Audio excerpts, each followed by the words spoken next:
হোটেলের বাবুর্চি বা বিয়ে বাড়ির মতোই ডাল রান্না করেছি, মুগ ডাল ভেজে।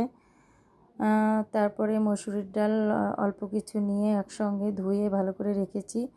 কিছু চিকেন কুচি করে আর কলিজা আর গিলা, কলিজাগুলো আমি পরে দেবো, গিলা আর চিকেন একসঙ্গে দিব। তো পেঁয়াজ ভেজে আদা রসুন বাটা দিয়েছি, হলুদের গুঁড়া, তারপরে জিরার গুঁড়া, একটু গরম মশলার গুঁড়া অ্যাড করছি, তারপর মরিচের গুঁড়া, একটু পানি দিয়ে ভালো করে মশলাটা কষিয়ে নিব। তারপরে লবণ অ্যাড করছি, কিছু দারুচিনি অ্যাড করছি, 2টা তেজপাতা।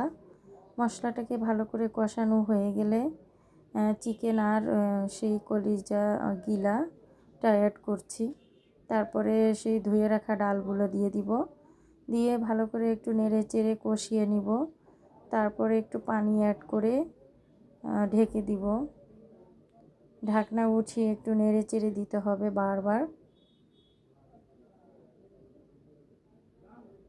এই ডাল হলে আর কিছুই লাগে না, কিছু কাঁচামরিচ ফালি দিয়েছি, আপনারা যেরকম ঝাল পছন্দ করেন ঝালটা বুঝে শুনে। তারপর ডাল তো অনেকটা পানি শুকিয়ে গেছে, নেড়ে দিব। আর এই পর্যায়ে আমি গরম পানি অ্যাড করছি। গরম পানিটা অবশ্যই দিতে হবে, কারণ ঠান্ডা পানি দিলে এই পর্যায়ে ডালটা শক্ত হয়ে যাবে। তো বারবার ঢাকনা উঠিয়ে আমার নাড়াচাড়া করতে করতে ডালের এরকম ঘনত্ব হয়েছে, সুন্দর একটা মসৃণ হয়েছে। ডালগুলা দেখতে যেমন সুন্দর হয়েছে, খেতে কিন্তু অনেক দারুণ। তো এই পর্যায়ে কিছু গোলমরিচ আর এলাচ থেতো করে দিয়েছি, এটার কারণে ফ্লেভারটা এত সুন্দর আসে বাবুর্চিদের মতো। তো এই তো ডাল রান্না শেষ। আল্লাহ হাফেজ।